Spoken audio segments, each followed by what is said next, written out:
Bonjour à tous et bienvenue dans l'interview. Aujourd'hui, je reçois Francis Delperrey. Bonjour. Bonjour. Vous êtes député fédéral. Tout d'abord, une question d'actualité. Toutes ces grèves à répétition, grève des cheminots depuis hier soir. On annonce aussi une grève dans le service public de la CGSP mardi. Donc, beaucoup d'accumulation de grèves. Ça vous surprend? Non.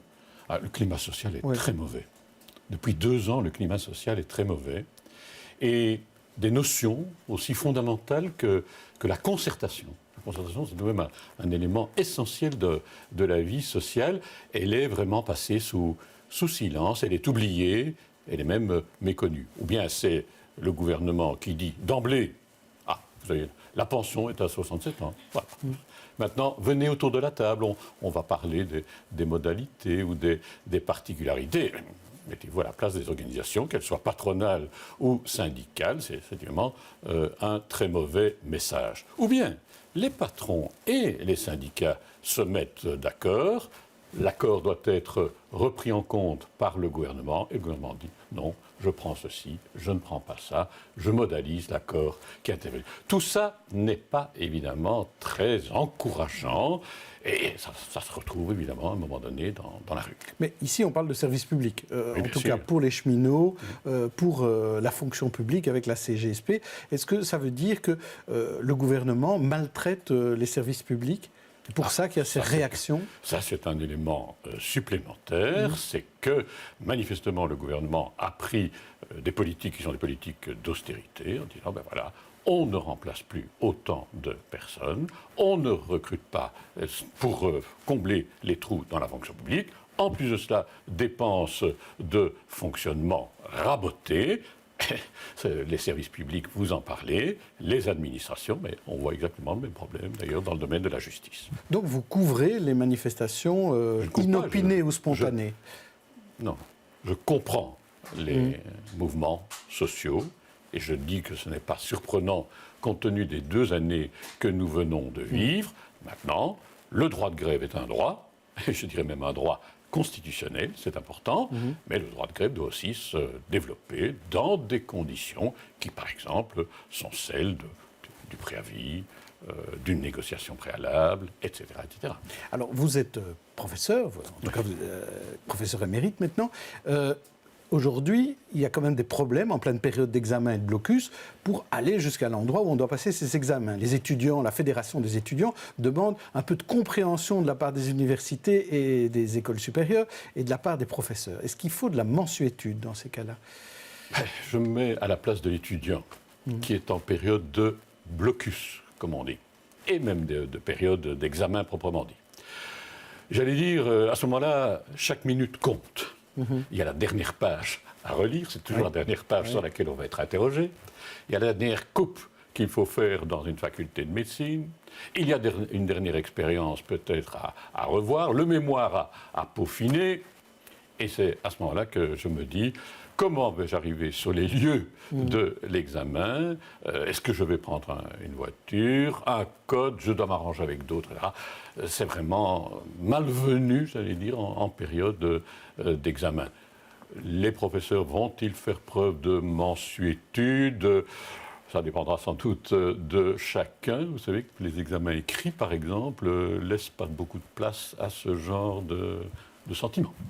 Alors, continuons dans les grèves avec celle des agents pénitentiaires. Là, il y a un préaccord qui a été signé entre le ministre Gaines et les syndicats, et maintenant, ça va être présenté en assemblée générale jusqu'à lundi pour savoir s'il y aura une reprise du travail. Est-ce que c'est difficile de reprendre le travail après une telle grève?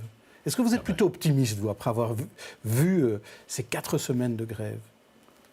Optimiste, il faudrait être vraiment candide pour être tout à fait optimiste. Non, je suis vraiment inquiet à la durée de la grève.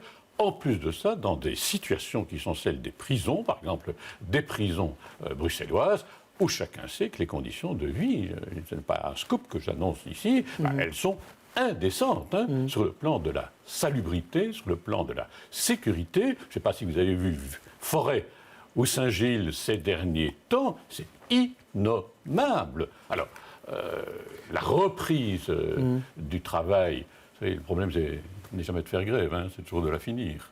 Oui. Et de trouver une solution. La reprise du travail pourrait être délicate.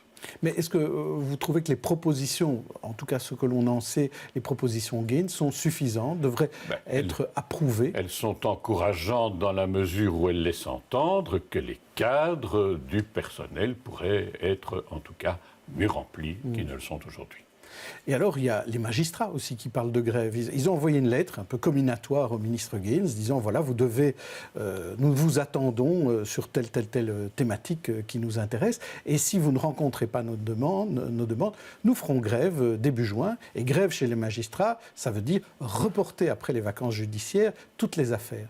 C'est un peu catastrophique. Alors, la problématique est d'une certaine manière la même, c'est-à-dire on ne remplit pas les cadres du personnel, on ne recrute pas en temps utile. Il manque d'effectifs importants sur le plan de la justice. Par ailleurs, il y a des restrictions linéaires, comme on dit, du budget dans des petites entités. Vous savez, une justice de paix, ce n'est pas 300 personnes. Hein.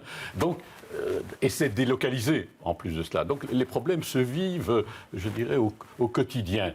Mais les magistrats ne sont pas des métallos. Est-ce que la grève, c'est la même chose? C'est là, manifestement, qu'on sent dans le monde judiciaire à la fois une certaine irritation et en même temps une hésitation à utiliser des procédés qui ne sont pas nécessairement ceux du pouvoir judiciaire. À partir du moment où un pouvoir, parce que le pouvoir judiciaire est un pouvoir, et un pouvoir indépendant, se met à utiliser des procédés qui sont ceux, par exemple, du secteur privé, l'on s'interroge. Imaginez que demain, le gouvernement dise « je fais grève ». Ou un député, comme ou que vous. le Parlement dise ouais. « je fais grève ». Non, j'ai été payé pour faire la loi, pour la voter ou pour ne pas la voter, mais j'ai été payé pour remplir mon métier. Je crois que là, les magistrats doivent être prudents parce que l'opinion publique risque de ne pas les suivre, leur cause fût-elle légitime. Alors, vous faites partie, vous êtes membre de la commission de révision de la Constitution. Oui. Alors, on avait dit qu'il y aurait un stop institutionnel pendant la législature, mais bon, quand même, vous discutez de révision de la Constitution. On vient de commencer. Oui. Alors, ce n'est pas sur des sujets linguistiques, c'est plutôt le débat pour l'instant, c'est de savoir est-ce qu'on doit mettre les mots laïcité dans la Constitution, est-ce qu'on doit mettre le mot neutralité dans la Constitution. Quel est votre avis? Quel est l'avis du CDH là-dessus? Est-ce que le mot laïcité manque dans la Constitution du Royaume de Belgique? Nous avons travaillé maintenant depuis 3-4 mois sur ce thème-là. Nous avons entendu des philosophes, des sociologues, nous avons entendu aussi des juristes, mes collègues constitutionnalistes sur ce point. Et manifestement, il y a une idée qui sort de ces travaux, nous allons tirer les conclusions bientôt, c'est que, aller dire dans la Constitution, dans un préambule constitutionnel, que la Belgique est un État laïque, ou bien ça n'apporte rien, ou deux, ça peut entraîner des conséquences qui sont insoupçonnables. Par exemple, diront certains, la constitution d'un réseau unique d'enseignement, qui serait uniquement public. La suppression du financement des ministres des cultes, des différentes Mais vous religions. pensez à cet agenda caché, que ce serait un agenda caché du PS ou de certains OMR, de certains philosophes ne s'en sont pas cachés. Ils sont venus nous dire que le principe de la laïcité inscrit dans la Constitution devait, à un moment ou à un autre, conduire à la suppression de l'enseignement libre. Ça, ce n'est pas les politiques qui ont dit ça, ce n'est pas les parlementaires qui ont dit ça, ce sont des philosophes ou des sociologues étudiant la manière dont l'opinion publique pourrait réagir, soit aujourd'hui, soit demain. Et donc dans ce cadre-là, le CDNV, la NVA et vous dites non. Il n'y a aucun intérêt déjà à le dire, et en plus de ça, il y a éventuellement des dangers qui sont, le principe de précaution amène à dire, n'écrivons pas cela dans un texte constitutionnel. On ne met pas un mot ambigu. On ne met pas non plus un paquet de dynamite au sein du texte constitutionnel. Alors, Waterbeek, le président du CDNV, avait même été plus loin dans cette discussion en disant tout ça, c'est fabriqué dans les loges et par les francs-maçons. Le complot. Et c'est l'idée de complot de francs-maçons qui tirerait les ficelles de ce débat. Est-ce que vous tenez le même discours que lui? Non. Je crois que là, d'abord, les loges travaillent d'habitude dans le secret. Et par conséquent, je ne suis pas en mesure d'en vérifier le bien fondé. Je ne crois pas non plus que ce soit un problème de loge maçonnique. Non, ce qu'il y a, c'est manifestement une certaine insistance, pour le moment, à mettre ce débat sur la table, alors que, je dois quand même vous avouer que dans l'opinion publique, je n'entends pas des cris d'émotion sur un sujet pareil. Le timing, en d'autres termes, on peut se demander s'il est vraiment utile. Mais par contre, dans la thématique, il y a notamment le port de signes convictionnels dans la fonction publique. Le MR, le PS aussi, apparemment, ont l'air d'être pour une interdiction intégrale de ce port de signes convictionnels dans la fonction publique. Ça, c'est vraiment un aspect tout à fait limité de la problématique, parce que les relations entre les églises en général, et les pouvoirs publics. Le problème de la profession de foi que chacun peut exprimer, soit dans son intime conviction, soit dans la sphère publique, ça, ce sont tout de même des grands thèmes de société. À ce moment-là, le problème des signes convictionnels, et soyons clairs, le problème du port du voile, parce que les gens ne voient que cela, et beaucoup de parlementaires ne voient que cela dans les administrations, ça devient un problème tout de même très limité. Sur ce sujet-là, moi, je suis un peu enclin à suivre, je dirais, la jurisprudence, qui est celle tout de même du Conseil d'État, notamment à propos des administrations publiques, qui est de dire il y a des fonctions qui sont en contact avec le citoyen, avec le public, avec la personne qui s'adresse au guichet ou au bureau, et là, un principe de neutralité et d'indifférence vis-à-vis du citoyen et des religions doit être assuré. Il ne faut pas me donner l'impression, à moi, citoyen, qui vient s'adresser à vous, fonctionnaire, que je vais être traité de manière soit plus favorable, soit défavorable à raison de mes convictions. Mais les autres peuvent porter le voile. Ceux qui ne sont pas en contact avec le public peuvent porter un signe convictionnel. Moi, je n'y vois vraiment pas d'inconvénient. Et alors à la Chambre, parce que c'est aussi une proposition de MR qui est assez surprenante, c'est de dire à la Chambre, pas de signe convictionnel, donc ça vise un peu l'ancien élu CDH au Parlement bruxellois, mais aussi même à l'étranger. Et là, ça vise plutôt de la présidente du Sénat, la libérale Christine Defraigne. Alors vous, quel est votre avis? Est-ce qu'à la Chambre et en dehors de la Chambre, les élus doivent ou peuvent porter plutôt un signe convictionnel?